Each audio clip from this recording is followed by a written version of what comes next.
Olá, seja muito bem-vindo ao canal da Dirce.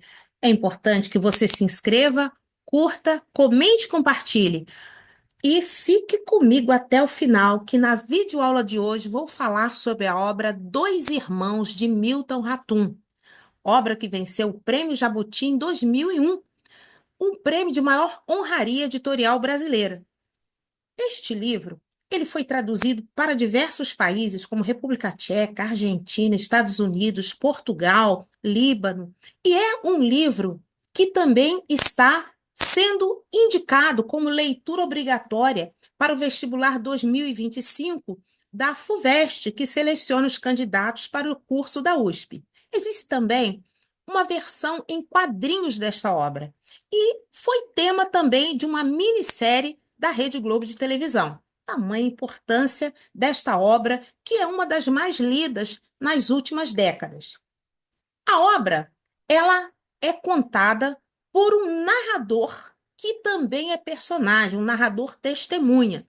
Na videoaula de hoje, eu vou fazer um resumo da obra, analisar algumas características e, ao final, é importante que você fique comigo aqui até o final, vou resolver duas questões que caíram no vestibular do ano anterior. Bom, a obra, ela é importante para a literatura brasileira porque ela fala sobre temas políticos e sociais muito relevantes. É uma história que é contada pelo personagem Nael. O Nael, ele é filho de Domingas, é uma indígena que foi levada para trabalhar na casa de dois libaneses que moravam em Manaus. Então, é, Zana e Halim são dois libaneses que moram em Manaus, que se casaram e moram em Manaus, e lá eles tiveram a Domingas, que é essa indígena que foi levada para eles por uma freira, lá do convento onde a indígena foi educada, para trabalhar na casa deles. E essa Domingas tem um filho chamado Nael, que é o narrador da história. Bom, Zana e Halim, eles têm dois filhos, Omar e Yakub, que são filhos gêmeos. E além desses dois filhos, tem a Rania, que é a única menina, a caçula. A história, ela vai envolver a rivalidade entre os dois irmãos, Omar e Jacob, que são dois irmãos gêmeos idênticos, né, fisicamente idênticos, mas de temperamentos e comportamentos bem distintos. É, o Jacob é mais sério, mais sisudo, mais sério, e o Omar, ele é mais farrista, é mais assim, despojado. Há uma rivalidade provocada pela preferência da mãe pelo filho caçula. E isso faz lembrar um outro romance, não? Faz lembrar um romance de Machado de Assis, o romance Esaú e Jacó. Isso faz também lembrar temas bíblicos, né? Como Caim e Abel, a preferência por um dos irmãos, desencadeando aí um conflito eterno. Então, Jacob e Omar, eles são rivais desde pequenos, quando Jacob percebe a preferência da mãe pelo irmão. E eles brigam também por uma menina que se chama Lívia, uma mocinha pela qual os dois estão muito interessados. E acontece alguns episódios, como um carnaval em que o caçula fica com a Lívia, e depois numa sessão de cinema na casa dos Reinoso, em que o Omar, numa atitude assim de ciúmes, percebe a Lívia com o Jacob e pega uma garrafa e corta o rosto do irmão, provocando uma cicatriz que vai marcá-lo para sempre. E depois disso, os pais resolvem mandar os irmãos para o Líbano. Só que a mãe diz que quem vai para o Líbano é o Jacob, o mais velho dos gêmeos, porque o outro é muito frágil e poderia não suportar. E com isso, o irmão mais velho vai para o Líbano e fica o irmão caçula com os pais. E isso vai aumentar o rancor de Jacob por Omar. Anos depois, o Jacob, perdão, volta e a rivalidade entre eles continua. Ele é recebido pelos pais no Rio de Janeiro, que é o primeiro espaço que aparece aqui na história, E do Rio de Janeiro, ele vai para Manaus. E lá há o reencontro dos irmãos e a continuação da rivalidade. Eles continuam disputando o espaço na casa, o amor da mãe, e a mãe deixa nítido a preferência por Omar. E quem vai contando a história é o Nael. Esse menino, que é um mestiço, ele é filho da Domingas, com um dos libaneses. Não se sabe, a história não deixa claro. Ele se imagina sendo o filho de um dos irmãos. Perdão. Ele não sabe se ele é filho do Omar, não sabe se ele é filho de Jacob. Ele fica com essa dúvida eterna. A história não deixa isso muito claro. Mas ele tenta buscar essa identidade, ele vai recontando as histórias a partir de tudo que ele ouvia e via na casa, e também ele conta as coisas que contaram para ele. Então ele vai recontando o que ele ouviu da Domingas, da sua mãe, ele vai recontando o que ele ouviu do Halim, né?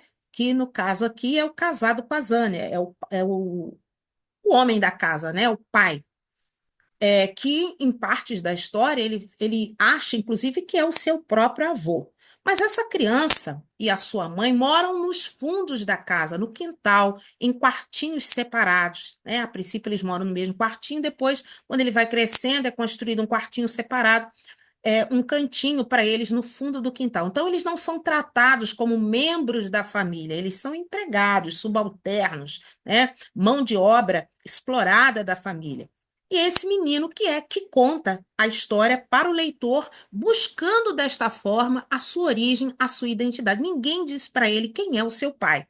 Ele não tem coragem de perguntar e ninguém em casa menciona qual é a sua paternidade, quem é o seu pai. Ele passa a história inteira tentando buscar ali, tentando é, saber quem é o seu pai.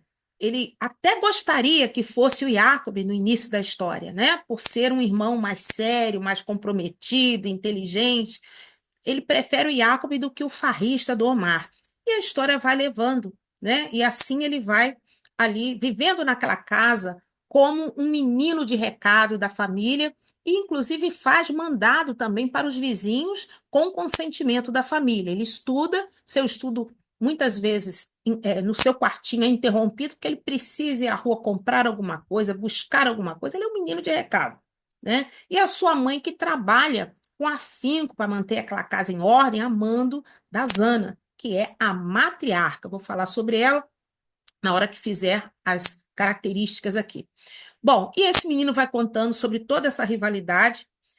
Tem também ali a Rania, que é a menina, a filha caçula, pela qual o Nael, o narrador, é apaixonado, mas a Zânia não tem um olhar para ele, apesar até deles terem tido um afeto um pouco mais para o final do livro, ela tem olhos para os irmãos. Então, sim, é uma história que mostra também a paixão da irmã pelos irmãos. Então, tudo isso é motivo de rivalidade entre eles, que ficam disputando ali dentro de casa a atenção e o amor dos familiares. Bom, esses irmãos eles se divergem muito em muitos aspectos, mas eles se assemelham pelo jeito extremamente patriarcal de ver a vida, de sentir a vida, né?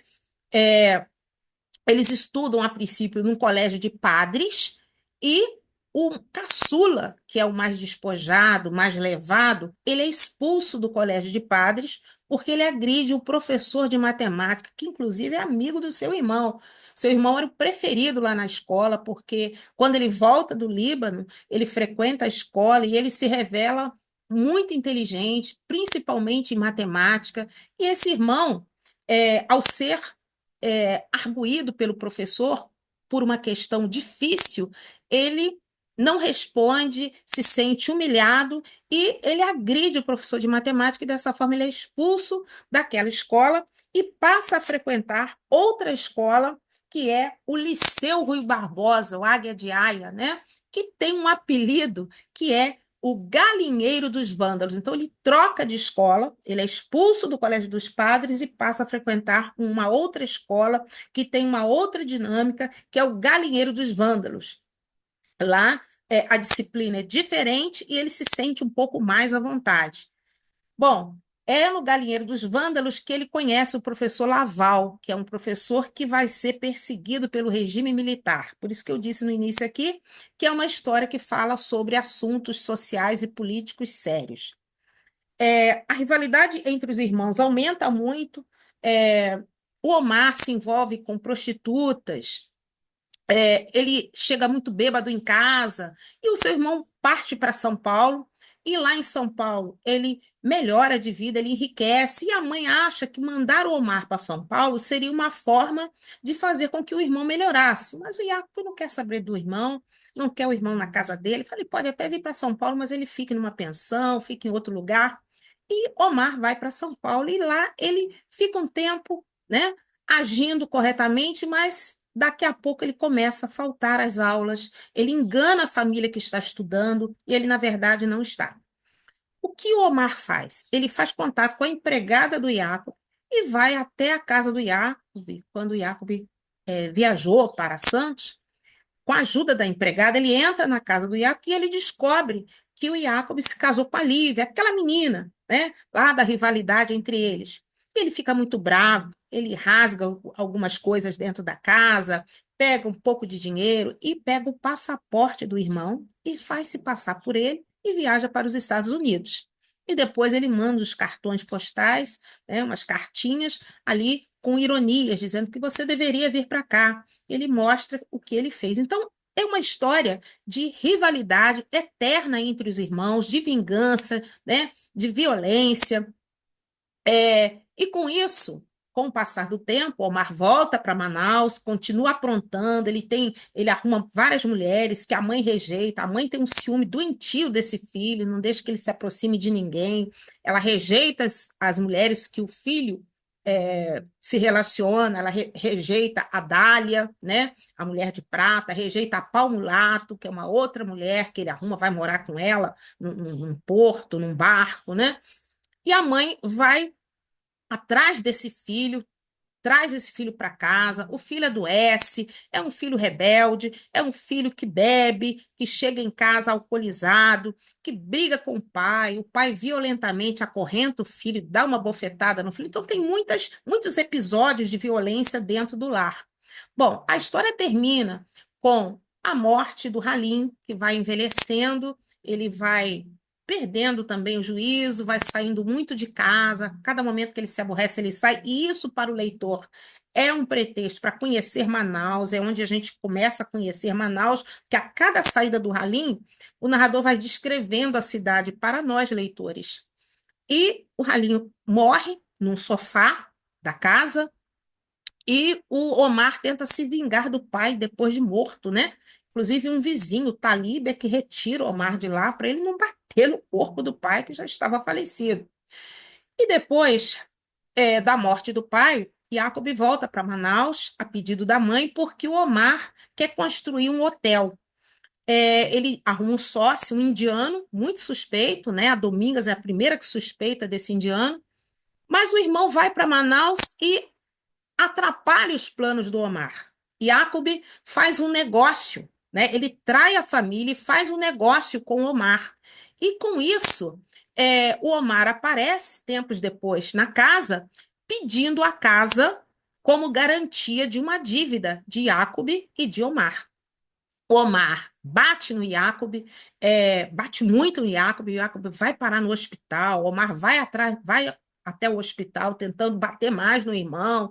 Inclusive, o Jacob, ele denuncia o Omar para a polícia, o Omar depois é perseguido pela polícia, né? O Omar é preso e a casa é vendida para o indiano, né? É entregue ao indiano, não é vendida, é entregue ao indiano como pagamento pela dívida deixada por Omar e por Jacob. Quer dizer, foi uma jogada do Jacob com o indiano. Dessa forma, o Jacob se vinga da família, ele se vingou da mãe, que a casa para Hannah era tudo, são as lembranças, as vivências, né? E a casa é entregue para esse indiano. E o único que sobra ali na casa é o Nael, o narrador, que fica morando num quartinho nos fundos, né? E tem para ele só um bequinho para ele sair. É, o narrador não consegue encontrar a resposta que ele tanto procura, quem é o seu pai.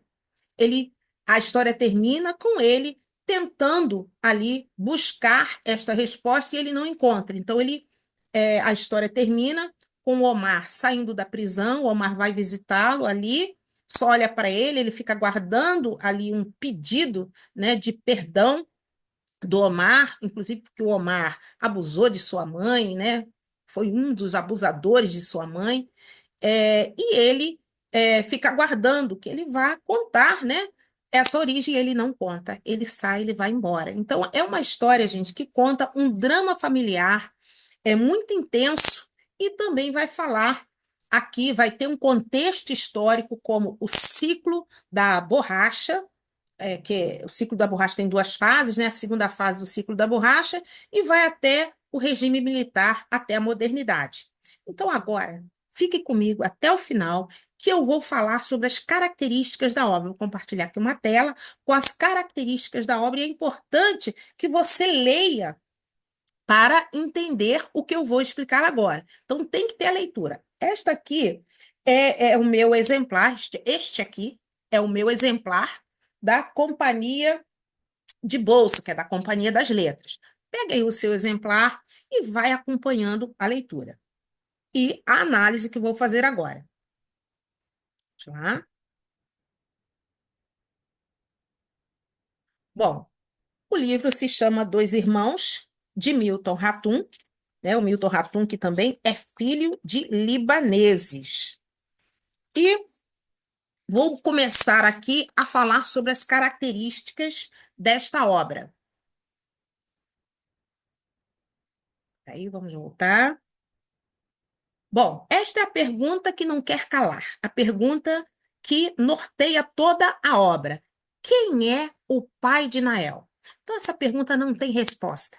O pai de Nael pode ser o Omar, o pai de Nael pode ser o Jacob, né? Um dos irmãos gêmeos, mas o pai de Nael também pode ser o Halim. Que tem um dado momento que alguém faz uma calúnia, levanta uma calúnia a respeito do Halim, que é o marido de Zana, dizendo que ele tem muitos curumins como filhos, que inclusive tomam a bênção, né? Quando ele passa na rua, o chamam de pai, né? E o Halim fica muito chateado com isso. Então, o pai de Nael não é revelado na história.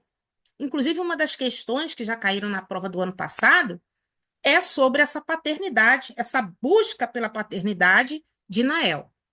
Bom, o livro começa com uma epígrafe que traduz perfeitamente toda a obra, uma epígrafe de Carlos Drummond de Andrade, esse poema que se chama Liquidação, de Carlos Drummond de Andrade. Ouça, a casa foi vendida com todas as lembranças, todos os móveis, todos os pesadelos, todos os pecados cometidos ou em via de cometer. A casa foi vendida com seu bater de portas, seu vento encanado, sua vista do mundo, seus imponderáveis. Então, gente, Jacob vende essa casa para o indiano, né, que aparece aqui no final da obra, e essa epígrafe traduz a ruína da família, a ruína da casa. A casa não foi. A casa é toda reformada no final, ela não foi derrubada nem destruída. Simplesmente ela foi vendida, ela foi parte de um acordo em que um dos filhos, numa atitude de vingança, acaba destruindo tudo aquilo. Então, quando fala aqui que a casa foi vendida, nesse poema Liquidação, então o que foi em liquidação aqui? A família, né? Os bens e o afeto, o pouco de afeto que existia, né? Isso tudo foi, foi levado.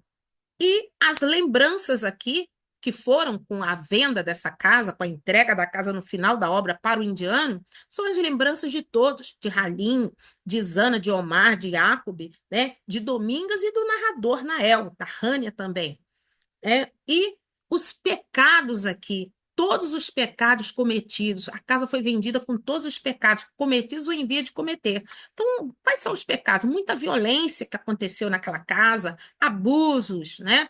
A luxúria, a ira, a avareza, enfim, vários pecados que foram cometidos ali dentro da casa. Quando a casa é entregue ao indiano, ela vai levando tudo isso. Então, essa epígrafe de Carlos Drummond, logo aqui no início do livro, ela é importante para compreender a obra. E aqui são os temas que nós podemos extrair da obra de Milton Ratum. Então, o primeiro tema que aparece aqui é a tumultuada relação de ódio entre dois irmãos gêmeos numa família libanesa que mora em Manaus.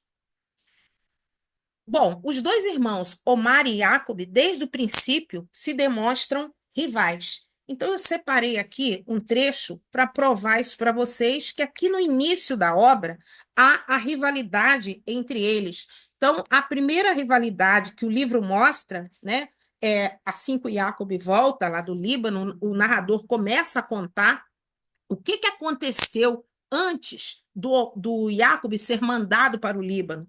Então, conta aqui que é, num dia ali, aí, vamos lá, a rivalidade entre os irmãos começa numa noite de carnaval, né?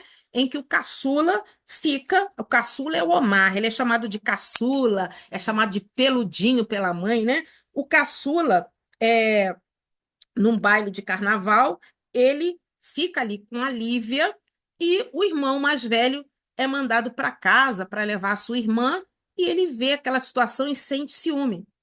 E a segunda é na sessão de cinema na Casa dos Reinoso, eu já falei isso lá no início, né? Em que o caçula, num ciúme muito grande, corta o rosto do irmão, né? Com uma garrafa, né? Pega uma garrafa e atira ali o caco de vidro no rosto do irmão, ensanguentando o irmão. E essa cicatriz é profunda, vai até a alma, e ele leva 13 pontos no rosto, fica com uma cicatriz em forma de semicírculo, e depois, inclusive, ele sofre ali uma espécie de bullying, né? É chamado de cara de lacral lá na escola, né? Bochecha de foice, por causa da cicatriz, né? Ele vai ganhando vários apelidos. Então, isso tudo vai marcando a vida desse irmão mais velho. E essa rivalidade entre irmãos, ela vai do início ao fim do livro. Tanto é que é uma história, gente, que ela começa como termina. Então, os irmãos são rivais no início e a rivalidade vai até o fim, quando Jacob manda prender o Omar. O Omar fica preso, né? Ele fica um tempo, por anos preso, né? Por tentativa, né, de agressão no hospital. Ele já tinha agredido o irmão, acusado o irmão de traição, agrediu o irmão em casa, na rede, e agredir foi até o hospital. Quando o irmão estava lá sendo tratado, ele vai até o hospital tentando ainda machucar mais ainda o irmão por traição, porque o irmão se infiltrou no plano, né, da construção do hotel e acabou fazendo negócio com o indiano, porque o irmão realmente tinha mais dinheiro e conseguiu fazer negócio com o indiano, tanto é que ele vende a casa no final da história. Bom, outro tema deste livro é a procura, a busca pela identidade, pela figura paterna. Quem é que está procurando a figura paterna? O Nael, que é esse menino que não sabe da sua origem. Então, aqui, é, no capítulo, no capítulo 4 começa assim: eu não sabia nada de mim, como vinha ao mundo, de onde tinha vindo, a origem, as origens, meu passado, de alguma forma palpitando na vida dos meus antepassados. Nada disso eu sabia. Minha infância sem nenhum sinal da origem. Então ele fala aqui que anos depois desconfiei um dos gêmeos era meu pai. Então ele desconfiou anos depois, mas ele não tem a certeza. E ao final ele continua com essa incerteza, porque ele diz assim: hoje, isso já lá no final, lá no capítulo 12, ele fala assim: hoje penso, sou e não sou filho de Jacob, e talvez ele tenha compartilhado comigo essa dúvida. O que Halim havia desejado, com tanto ardor, os dois irmãos realizaram, nenhum teve filhos. Alguns dos nossos desejos só se cumprem no outro, os pesadelos pertencem a nós mesmos. Então, ele não tem certeza se ele realmente é filho de Omar ou se é filho de Jacob. A narrativa não deixa isso muito claro. Então, essa busca pela identidade, pela figura paterna, é um dos temas do livro, e isso realmente acontece, é um tema social muito recorrente, pessoas que não sabem a sua origem, pessoas que ficam na invisibilidade de suas certidões, sem saber quem são realmente os seus pais. Então, esse é um tema profundo na obra de Milton Ratum. O ciúme percorre toda a obra. O ciúme entre os irmãos. O ciúme que Jacob sente por ver a predileção da mãe pelo caçula, pelo peludinho, pelo Omar. O ciúme de Halim por Hânia. O Halim, que é marido de Hânia, esse libanês que se casou com Hânia, é um homem muito paciente, muito calmo, e sente ciúme da esposa com os filhos. Então é um ciúme muito grande. O ciúme de Hânia também, de seus irmãos. Então, aqui, o ciúme dos dois irmãos pela empregada Domingas. Então, o ciúme é um tema muito recorrente na obra. A exploração da mão de obra. Bom, na casa, dois empregados são explorados e submetidos, né? Eles são submissos e sofrem humilhações. O Nael, que é o narrador, e a sua mãe Domingas. A Domingas, no convento, ela sofre humilhações e castigos. E na casa de Zana, ela tem que trabalhar muito. E Nael é como um moleque de recado da família e que também sofre humilhações, ele é humilhado pelo Omar. Quando ele quer sentar à mesa para comer, ele pode comer o que ele quiser, mas quando ele senta, o Omar imediatamente, quando está em casa, pede que ele se levante, não come na mesma mesa que ele, então ele é humilhado. E além de morar num quartinho no quintal da casa, um quartinho que sofre com goteiras, com às vezes com inundações. Então, é uma exploração da mão de obra. A vida de Domingas se assemelha quase à vida de uma escrava. A origem da Domingas é o seguinte: ela perde o pai, ela é órfã, perde o pai, e ela é levada para um convento por umas freiras. Lá ela é alfabetizada, e lá também ela sofre castigos, né? Não era fácil viver no convento, e ela é entregue para Zana e Halim, em troca de algumas coisas que eles dão para as freiras. Então é como se ela fosse vendida, né? Passa essa impressão de que ela foi vendida para a família, e ali ela fica é, na família trabalhando muito. Ela até sonha com liberdade, mas ela não tem coragem de sair dali. É impressionante essa atitude dela. O filho, inclusive, fala: vamos embora, vamos sair daqui, mas ela não tem essa coragem. Ela sonha com a liberdade, mas ela não tem força para sair dali. A vida do imigrante, a adaptação, a sobrevivência e o expatriamento, temas também recorrentes dentro da obra. Os imigrantes são aqueles que vêm do Líbano. É, o pai da Zana veio do Líbano, que é o Galib, né? É, o Galib, né, que sai do Líbano e vem para o Brasil, ele é um imigrante, e aqui ele tem um restaurante, o Biblos, né, onde ele serve comida. E o Halim também vem do Líbano sai do Líbano e vem para o Brasil.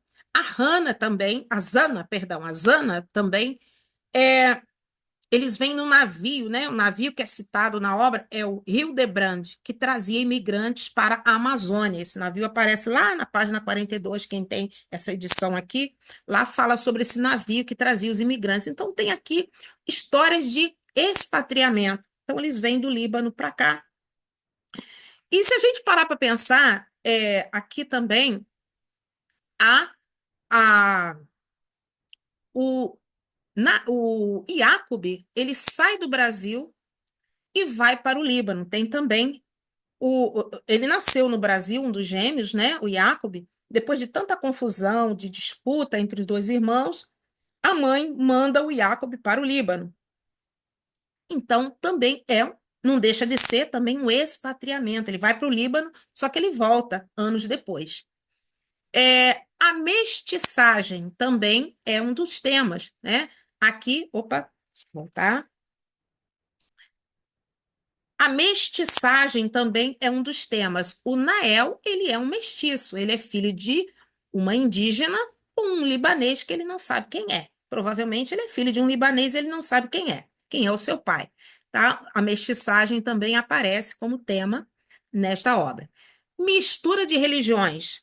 Essa mistura de religiões é a religião muçulmana e a católica, né? As rezas de Domingas e Zana, né? A Zana sempre que ia fazer suas rezas, ela chamava Domingas, que foi educada no colégio de freiras, colégio católico, e elas ali faziam as suas orações, sendo que a Domingas também tinha um pouco, né, daquela ancestralidade dos povos indígenas, então há uma mistura aqui de religiões. Ela fazia uns bonequinhos também, né? Ciúme, já falei, está repetido aqui, o papel da mulher. Então, quem são as mulheres nesta obra? Bom, a Zana é a matriarca, é realmente ela que chefia toda a família. As vontades de Zana são executadas ali. O Halim, ele tem muita paciência com ela e faz todas as vontades dela. Então, a Zana é a matriarca, é uma das mulheres fortes aqui da obra. A Domingas, que é a indígena, que foi tirada do seu povo, levada para ser educada num convento, e quando chega naquela casa para trabalhar, ela é submissa e ela é submetida a muitas humilhações também. Ela é destribalizada, né? A Rania, que é a menina, que gosta muito dos irmãos também, é, ela termina a história solteirona por opção dela, ela não queria nenhum dos pretendentes que apareciam na casa, ela se recusa, porque ela gostava dos irmãos. Ela queria encontrar alguém que fosse parecido ali com Omar, né? Que é o irmão que ela gostava muito. E com Jacob também. Então ela queria alguém que se parecesse com os irmãos, ela não encontra, ela decide ficar solteirona. Só que a Hannah, ela vai ganhando uma força que ao final ela passa a administrar os bens da família. Ela fica na loja do pai, ela é que administra os negócios do pai. Então são as mulheres que aparecem aqui nesta história. Tem a Lívia também, que é o alvo de disputa entre os irmãos. A Lívia, que seduz os irmãos e que é alvo de disputa, e termina se casando às escondidas com Jacob e morando com ele em São Paulo. Tem também as filhas de Talib, que são duas meninas, né? Dançarinas e até fofoqueiras. A fofoca também faz parte desta história. Tem muita fofoca também, né? Então é a força aí dessas mulheres, o que essas mulheres passam, o papel das mulheres na obra. A destruição da instituição família, através da violência no seio familiar. Há muita disputa, há muita violência, né? E isso destrói a família. A violência entre os dois irmãos, a violência do pai com os irmãos, né? Então, isso aí vai destruindo a família. O militarismo. A história começa lá no ciclo da borracha e vai até o regime militar. Então, o que lembra aí é que Manaus está cercada, está tomada, tem ali a prisão do professor de francês Laval, que é considerado um comunista, ele é preso, então faz aí alusão ao período do regime militar. E há também a mistura de culturas, a cultura manauara, a cultura libanesa e a cultura indígena. Aquele restaurante bíblico servia comida com ingredientes, né, indígenas, né, da culinária manauara, né, libanesa, então ele fazia ali e agradava a todos. A cultura não só disso, mas também é perceptível aqui na linguagem que eles usam também, há uma mistura do português, o português culto, né? O português coloquial e também a língua árabe, né? Há uma mistura dessa cultura. É, Continuando aqui, são 12 capítulos. A história ela é narrada por Nael em 12 capítulos. E o tipo de narrador é um narrador testemunha. O que é narrador testemunha? Aquele que faz parte da história, mas ele não é o personagem principal. O livro se chama Dois Irmãos, a história de Jacob e de Omar. Mas o Nael, que não faz parte oficialmente da família, o Nael é um filho bastardo, né? É um filho que nem sequer sabe quem é o seu pai. É ele, filho da empregada, que conta a história. Então, o Nael é um narrador testemunha, que conta a história para entender a sua identidade, a sua origem, a própria vida. Nael é personagem, parte desta família, entre aspas, porque ele é criado como um empregado, né? Mas ele, na verdade, tem a sua origem ali. Ele só não sabe quem é o seu pai. A narrativa ela é circular. O livro começa como termina. Ele começa com a morte da Zana, da matriarca. Ela está à beira da morte. Ele começa com a morte da Zana. Ela morre e termina do mesmo jeito. Então ele já começa pelo fim, né? A Zana, depois da morte de Halim, depois da última violência entre os irmãos, né? Quando o Omar vai preso, né? Aquela coisa toda, a Zana ela vai aos poucos enlouquecendo, ela cai também, se machuca, depois ela vai ficando doente, porque ela tem que deixar a sua casa, deixar o seu lar, a casa que foi vendida por um dos irmãos, e nisso ela vai ficando muito doente e ela morre.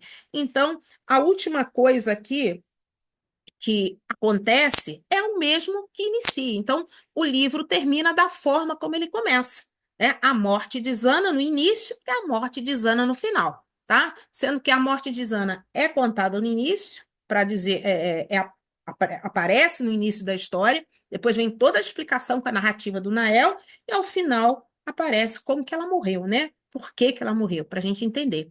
Então, é uma narrativa circular, começa como termina. É, Tem flashback, que são as recordações, as lembranças de Nael, as lembranças que Domingas conta para o Nael, que o Halim conta sobre a sua própria vida. Porque se a gente parar para pensar, o Nael era uma criança. Então ele vai crescendo ouvindo as histórias do Halim e contando para o leitor a origem do Halim, a origem da Zana, do pai da Zana, do restaurante bíblico, coisas que ele não viveu, que ele só soube porque contaram para ele. Então é cheio de flashback, de lembranças. Lembrança de Jacob, o Jacob que tem assim um trauma do Líbano, né? Ele volta para o Brasil e não quer nem falar sobre a aldeia para onde ele foi enviado. Tem muitas digressões, são reflexões e digressões, e é, portanto, um romance psicológico. Isso faz lembrar muito a narrativa machadiana, né? O realismo de Machado. O espaço aqui. Bom, a história não começa em Manaus, não. Na verdade, a história começa no Rio de Janeiro com a volta do Jacob, né? Ele sendo recebido no aeroporto no Rio pelos seus pais, a Zana e o Halim, é, vão buscá-lo no Rio de Janeiro. Logo no capítulo 1 diz assim, ó, o pai foi buscá-lo no Rio de Janeiro. O cais da Praça Mauá estava apinhado de parentes de pracinhas e oficiais que regressavam da Itália. Bandeiras brasileiras enfeitavam o balcão e as janelas dos apartamentos e casas. Rojões epocavam no céu e para onde o pai olhava havia sinais de vitória. Ele avistou o filho no portaló do navio que acabara de chegar de Marcela. É, não era mais o menino, mas o rapaz que passava cinco dos seus 18 anos no sul do Líbano. Aí, o que que acontece? Depois eles vão para Manaus, né? Dali, né? Ele pega o filho ali, né? No navio. Depois eles vão voltando, né? Eles voam. O avião é quando eles vão para Manaus, perdão aqui. Então ele pega o filho lá no Rio de Janeiro, no cais, tá? Perdão, no cais, e depois leva para o aeroporto e de lá eles partem para Manaus. É isso, gente. Então é a primeira parte. Depois quando ele chega a Manaus, né, Manaus do ciclo da borracha até a modernização, é o espaço, segundo espaço. Importante, é o espaço, talvez o espaço mais importante. A casa da família também é o espaço onde eles vivem, né, esse sobrado, esse casarão da família. São Paulo também aparece na narrativa, né, quando Jacob vai para São Paulo, e lá ele se forma engenheiro, né? Ele se torna um engenheiro de sucesso e ele enriquece. Então aparece a cidade de São Paulo, uma cidade que representa aí a modernização, São Paulo que apresenta a oportunidade e que ao mesmo tempo é uma cidade que isola o Jacob da sua família e também onde ele vive ali com a Lívia. Então São Paulo também aparece. Então aparece o Rio de Janeiro, o Jacob voltando do Líbano, pelo Rio de Janeiro, depois indo para Manaus, a casa da família, e São Paulo são os espaços que aparecem. Os tipos de discurso que aparecem nesta obra. Discurso direto, que são as falas dos personagens, né? Aqui essas falas aparecem entre aspas, eles usam aqui a pontuação aspas. O discurso indireto, que é quando o Nael conta, ele é o narrador, ele conta o que aconteceu, e o discurso indireto livre, que é quando mistura a fala do narrador e a fala do personagem. A linguagem utilizada é linguagem padrão e não padrão, em português, em árabe. Em vários momentos, percebe-se aqui essa mistura de linguagem. O livro tem uma relação intertextual intensa com a Bíblia Sagrada. Caim e Abel, a história de Caim e Abel, são dois irmãos também que disputam ali a predileção do Senhor. Esaú e Jacó, também da Bíblia. dois irmãos também que disputam ali a bênção do pai. A história de Jó, né? O Halim, que é o pai, ele tem uma paciência muito grande com Jó, que é o personagem bíblico. Ele tem paciência com a Zana, com a esposa Zana. Faz tudo que a Zana quer, né? Então ele tem paciência de Jó. É, os contos As Mil e Uma Noites, eles são lembrados na dança aqui das filhas de Talib, né? Talib tem duas filhas que dançam aqui, e isso aqui é lembrado também, esses contos das Mil e Uma Noites também são lembrados na dança dessas meninas, e na cultura que vem de lá. Édipo Rei, as histórias também, tá? Então, isso é uma relação intertextual. Édipo Rei, de Sófocles, o complexo de Édipo. Então, é notório durante toda a narrativa que Zana é apaixonada pelo filho Omar, né? A mãe é apaixonada pelo filho Omar.